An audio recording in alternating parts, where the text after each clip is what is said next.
যে ডকুমেন্ট আয়োর সাক্ষীটা হচ্ছে একটা কালেকটিভ, অর্থাৎ কালেকটিভ এভিডেন্স। উনি যে সমস্ত এভিডেন্স কালেকশন করেছেন সেগুলাই একটা করে উপস্থাপন করছেন। উনি যে সমস্ত ডকুমেন্টগুলো এখন উপস্থাপন করবেন তার মধ্যে নেক্সট যেটা উনি সর্বপ্রথম আজকে যেটা করবেন সেকেন্ড হাফে, সেটা হচ্ছে আন্দোলন দমনের জন্য সারা দেশে যে গুলি ব্যবহার করা হয়েছে সেইটা এর পরের ডকুমেন্টটা উপস্থাপন করবেন।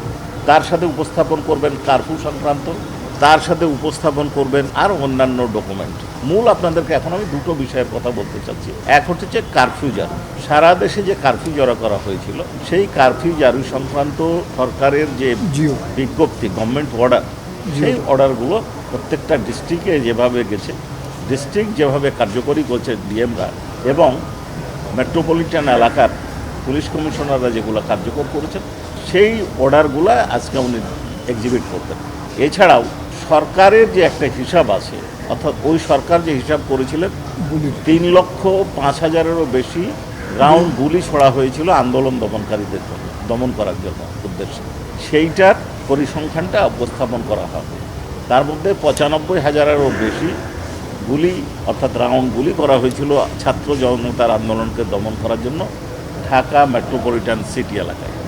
আর একটা প্রশ্ন আপনাদের বারবার মনেও আসতে পারে, কালকেও হয়তো বিভিন্ন মিডিয়াতে আপনারা দেখেছেন, বিভিন্নজন প্রশ্ন করেছেন যে বোমা ছোড়ার নির্দেশ ছিল না সাউন্ড গ্রেনেড ছোড়ার নির্দেশ ছিল। তো আজকে যে ভিডিওটা গতকালও দেখানো হয়েছে, আজকেও আপনারা দেখেছেন সাউন্ড গ্রেনেড নিক্ষেপ করা হয়েছে, এই ভিডিওটা আপনারা দেখেছেন। এই যে বোমা নিক্ষেপের সিদ্ধান্ত হয়েছিল এবং তা কার্যকর করা হয়েছে তার প্রমাণ গতকালও আপনারা পেয়েছেন, আজকেও পেয়েছেন। যে ধন্যবাদ। হাসানুল হক ইনু সাহেবের বিষয়ে আজকে ওনার যেহেতু একটা প্রি ট্রায়াল প্রসেস ছিল আগে, সেটা গতকাল নিষ্পত্তি হয়েছে, যেহেতু তার বিরুদ্ধে নতুন মামলা, অর্থাৎ আমি বুঝি নির্মাণের শিল্প, সালাম স্টিল বোঝে ডিউরেবিলিটি। সালাম স্টিল, মোস্ট ডিউরেবল স্টিল। পূর্ণাঙ্গ ফর্মাল চার্জ আকারে দাখিল হয়েছে। সেই মামলায় গত বৃহস্পতিবার কগনিজেন্স হয়েছিল। সেই কগনিজেন্স নেওয়ার পরে আজকে তাকে পিডাব্লিউ মোলে অনারেবল ট্রাইব্যুনাল 2-এ হাজির করা হয়েছে এবং তাকে সেই মামলায় কাস্টোডি ওয়ারেন্ট, অর্থাৎ CW ইস্যু করা হয়েছে এবং চার্জ হিয়ারিংয়ের জন্য দিন ধার্য করা হয়েছে। আমরা প্রথমে 5 অক্টোবর ধার্য করার জন্য নিবেদন করেছিলেন, অনারেবল ট্রাইব্যুনাল এটা সিদ্ধান্ত নিয়েছিলেন 7 অক্টোবর। পরবর্তীকালে আসামি পক্ষের আবেদনের প্রেক্ষিতে এটা পরিবর্তন করে 14 অক্টোবর ধার্য করা হয়েছে। সাউন্ড গ্রেনেড নয়, গ্রেনেড নিক্ষেপ করা, ডিরেক্ট একবারে গ্রেনেড নিক্ষেপ করা হয়েছে।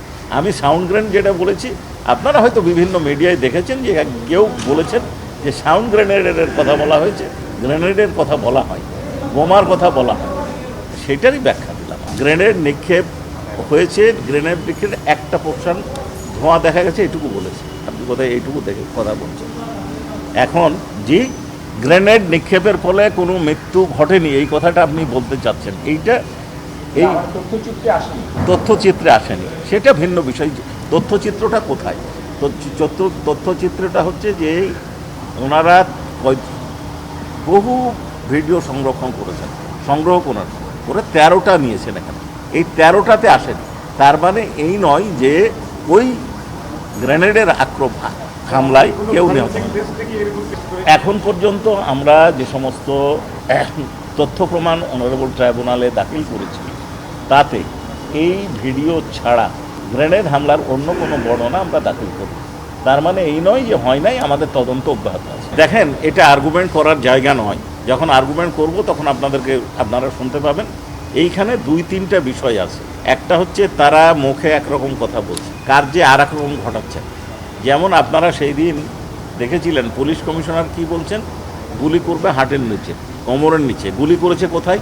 মাথার ওপর, কপাল লক্ষ্য করে, কপাল, একেবারে কপাল, চোখ। সেটা আর একটা ফর্মাল চার্জ আমরা দাখিল করছি, রিসেন্টলি করব। বুকে গুলি করা হয়েছে, এগুলো আপনারা দেখেননি। তাহলে নির্দেশের সাথে যে সামঞ্জস্য নাই। তারপরে শেখ হাসিনার যে বক্তব্যটা, প্রথম যে বক্তব্যটা যেটা ভাইরাল হয়েছে আপনাদের মিডিয়ার মাধ্যমে, যেটা আমরা পরবর্তীতে সংগ্রহ করেছি, সেটাতে কি বলছে যে পুড়াতে বললাম কোনটা, পুড়ালো কোনটা। তার মানে হচ্ছে নির্দেশ একরকম ছিল, প্রকাশ্যের নির্দেশ একরকম ছিল, গোপন নির্দেশ আর এক রকম ছিল। বিষয়টা হচ্ছে এই তাদের পরিকল্পনাটাই ছিল ভিন্ন। এইখানে এই রেকর্ডটা আমাদের কাছে কেন আসলো, এটাও কিন্তু একটা বড় প্রশ্ন। এইখানে নেট বন্ধ করে দিয়েছিল, তাদের যোগাযোগ মাধ্যমটা ছিল কি? হোয়াটসঅ্যাপ। কিন্তু হোয়াটসঅ্যাপ এই যে নেট বন্ধ করার কারণে এইটা আমাদের সৌভাগ্য হয়েছে যে আমরা এই ডকুমেন্টগুলো পেয়েছি, যে তাদের নির্দেশনা।